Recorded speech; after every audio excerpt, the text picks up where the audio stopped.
Welcome to #MomLife, a show about the ups and downs and must-haves and mishaps of motherhood with no filter. Unless, of course, I say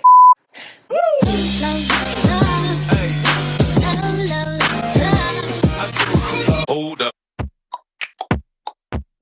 I'm Shenae Beech, and I am a first-time mom who is just doing her best and sharing her mom life experiences with all of you. First up today, we have Thing 1 and Thing 2, where I compare 2 or more must-have products in the same category, compare the pros and cons of each based on my own personal experience, and let you know whether I think it's worth splurging or saving on said item. Let me tell you a little bit about why having a rocker is so important. It calms your baby, it frees your hands, and ultimately, it saves your sanity. The 2 rockers I'm comparing today are from 4Moms and Fisher-Price. The 4Moms rocker rings in at $160. From Fisher-Price, we have the now infamous Rock and Play, which rings in at $54. I want to start on the high end of the spectrum because that is the one that I initially had for Bowie. I really loved the modern, sleek design. I love a lot of other products from 4Moms, so I was totally sold, but she hated it. You really can't tell what your baby is going to take to until they're here. When I started looking online for alternative rocker options, Fisher-Price's Rock and Play came up immediately. It really did calm and soothe her, and it gave me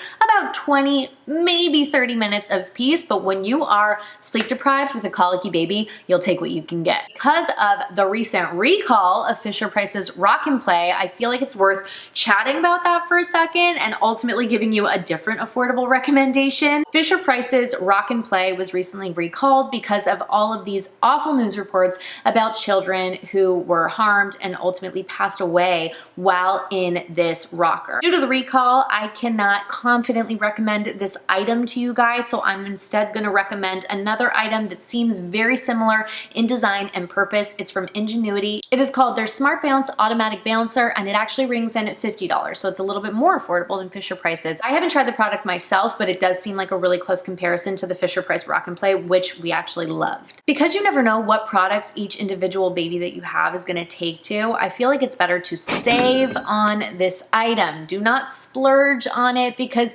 you just don't know if it's going to work out. They all ultimately do the same trick. In this week's Baby Meets World, we headed to the beach with Miss Bowie. We live in Southern California, so I feel like family outings at the beach is just what you do when you have kids. We bought an umbrella, we bought the beach tarp, we bought the beach towels, we bought the cooler. We had a kid. We are good to go for a family outing at the beach.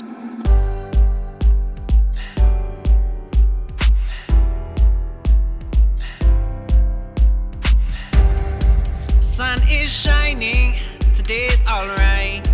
Head to the ocean, we'd be just fine. You and I. So we got to the beach and it's miserable. Shen, it's your first time to the beach.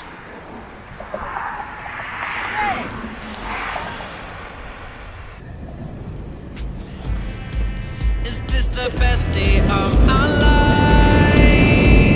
Yours and mine. Living those California vibes. With you by my side. Living those California nights. With you by my side.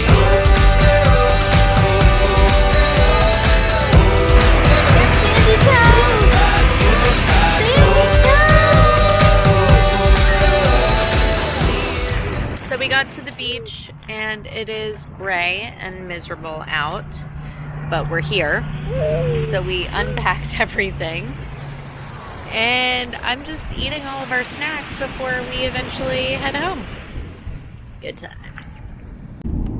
We just left the beach and of course now the sun is shining and it's beautiful outside.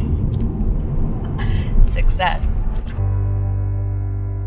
I guess the apple didn't fall far from the tree. We're not really beach people, and I guess Bowie's not really a beach person either, but hey, we tried. Now it's time for Mom Fail Mom Goals, where I tell you if I had one of those weeks where I felt like I was failing at motherhood, or if I had one of those weeks where I felt like I was total mom goals. This week I felt like I didn't really have any major mom fails, which is rare, by the way, so it deserves one of these. I did, however, have one major goal that is worth mentioning. As some of you may know from one of my previous videos when I talked about finding a nanny, the struggle was very, very real. At one point, I was definitely starting to lose hope that we would ever find somebody to help us that Bowie actually liked. It was a bit of a rocky road, but I am so happy to say we finally have a nanny on board that Bowie adores. Because we found a nanny that Bowie is finally comfortable with, that also means that Josh and I got to have our first date night since Bowie was born. It's been over 6 months since my husband and I have left the house together without a baby in tow. It was long overdue.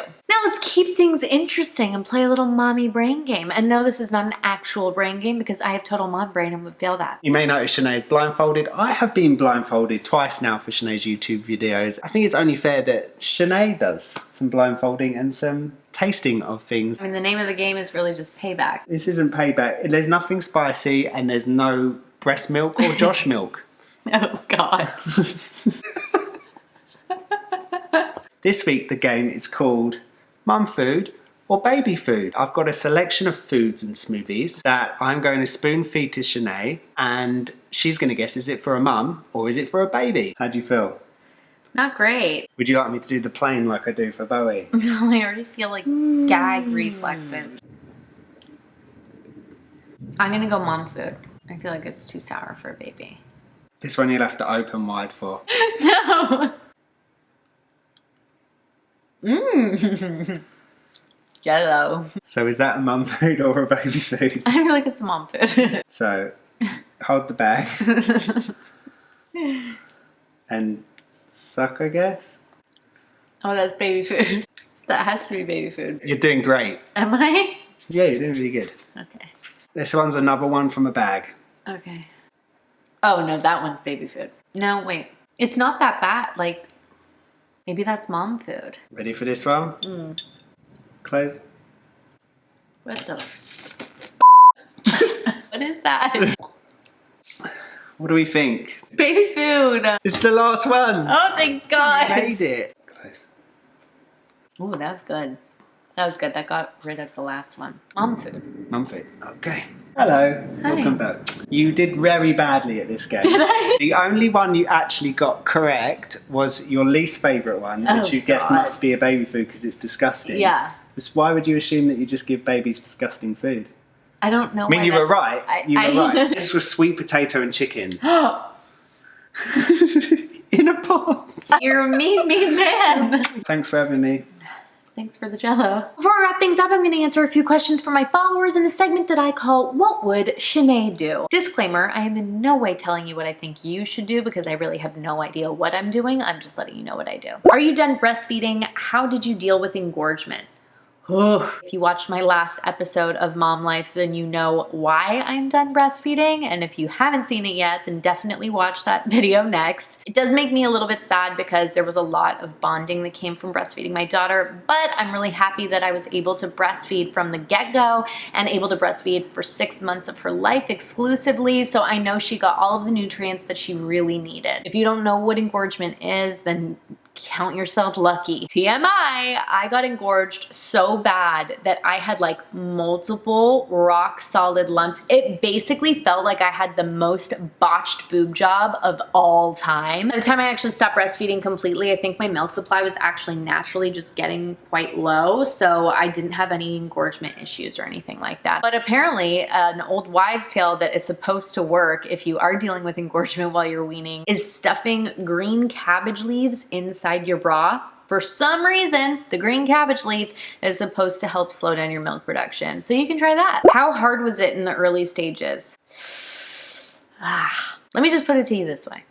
Moms are strong as f***.